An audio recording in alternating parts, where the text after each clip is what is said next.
Oke, selamat datang kembali di seri belajar Web 3Dev dari nol, dan pada seri keempat ini kita akan mempelajari tentang mekanisme konsensus Proof of Work. Teman-teman pastinya sudah tahu ya apa itu mekanisme konsensus. Oke, itu sudah kita bahas pada seri ketiga. Kalau teman-teman belum paham, silahkan nonton seri ketiga dulu ya. Oke, sebelumnya saya ucapkan minta maaf ya karena videonya agak lambat upload ya. Itu dikarenakan beberapa hari ini saya sakit, jadi mohon pengertiannya. Oke, langsung saja tanpa basa-basi lagi, kita akan bahas apa itu proof of work. Nah, proof of work itu merupakan mekanisme konsensus, oke, mekanisme konsensus yang menggunakan pemecahan teka-teki matematika. Oke, menggunakan pemecahan teka-teki matematika. Nah, proses pemecahan teka-teki matematika ini biasa kita sebut dengan menambang. Oke, atau meaning ya. Nah, karena ada kata menambang, ada kata meaning, maka ada subjeknya, yaitu penambang. Oke, ini biasa kita sebut dengan miner. Jadi, ada meaning, ada miner. Nah, proses pemecahan teka-teki matematika atau meaning itu gimana sih? Nah, sebenarnya bukan soal berhitung atau rumus yang rumit ya, tapi mencoba menebak angka yang bikin hasil hashnya, oke, hasil hashnya sesuai dengan kriteria tertentu. Oke, ini yang kita sebut dengan meaning atau proses pemecahan teka-teki matematika. Oke, kita sebut meaning aja ya. Nah, mencoba menebak angka yang bikin hasil hashnya, oke, menebak angka yang bikin hasil hashnya sesuai dengan kriteria tertentu. Oke, misal ya, kita kembali lagi di contoh sebelumnya, yaitu ketika kita ingin menambahkan blok baru pada jaringan blockchain. Oke. Nah, pada blok terakhir di jaringan blockchain ini, itu telah disediakan chain, yaitu rantai, dan sebuah gembok. Oke, sekali lagi ini hanya ilustrasi konsensus POW.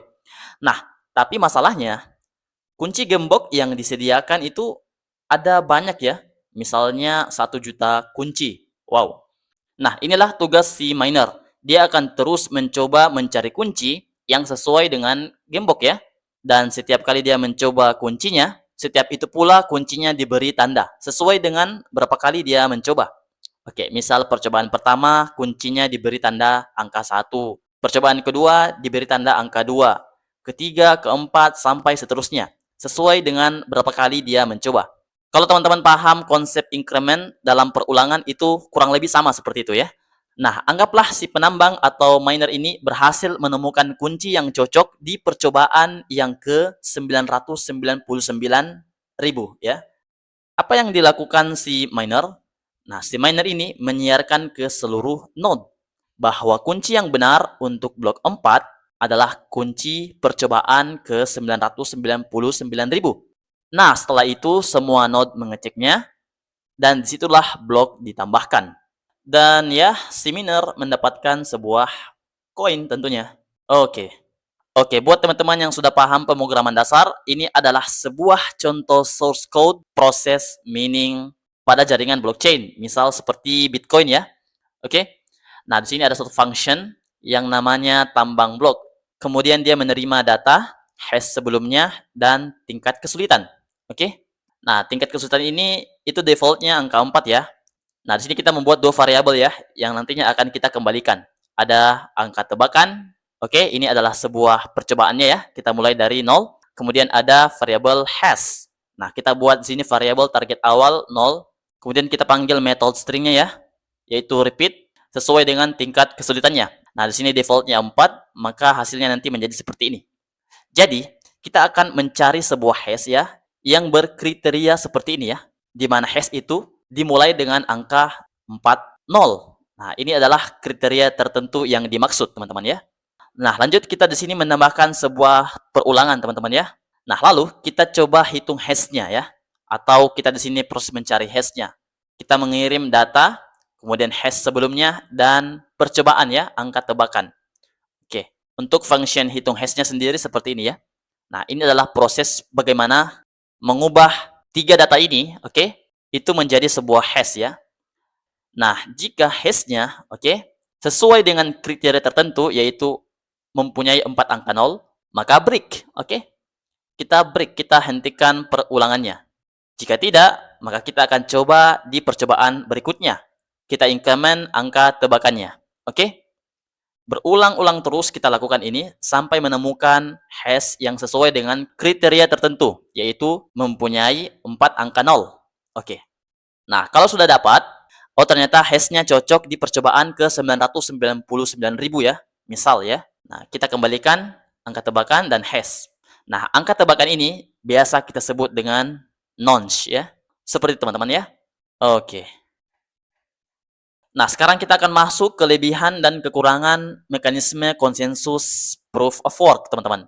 Yang pertama, mekanisme konsensus POW itu mempunyai keamanan yang paling bagus dibandingkan dengan mekanisme konsensus lainnya ya. Oke, kemudian yang kedua adalah POW juga yang paling terdesentralisasi dibandingkan dengan mekanisme konsensus lainnya. Kemudian, POW juga mempunyai kelebihan mencegah serangan cyber DDoS, Distributed Denial of Service. Apa itu cyber DDoS? Oke, itu kita nggak akan bahas ya, kalian cari sendiri aja. Intinya, serangan ini mengirim sebuah permintaan palsu ya, yang berulang-ulang terus. Oke, ini tidak akan kita bahas.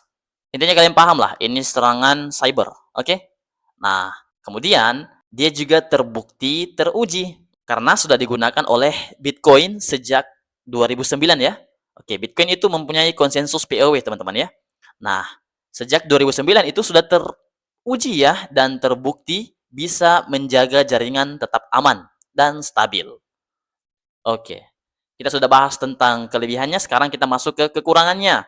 Oke, kekurangannya cuma satu ya, yaitu kekurangannya adalah tidak efisien. Maksudnya itu boros listrik dan alat mahal. Oke, jadi cukup sampai sini aja kalian pahami ya. Tidak efisien, boros listrik, dan alat mahal. Ini adalah kekurangan konsensus POW. Oke, itu saja pada video kali ini. Jika kalian suka, jangan lupa like dan subscribe juga ya akun ini, biar ya kami makin semangat kontennya ya. Sehingga kita bisa tamatin ya seri belajar Web3 Dev dari nol ini. Dan sampai jumpa pada video selanjutnya.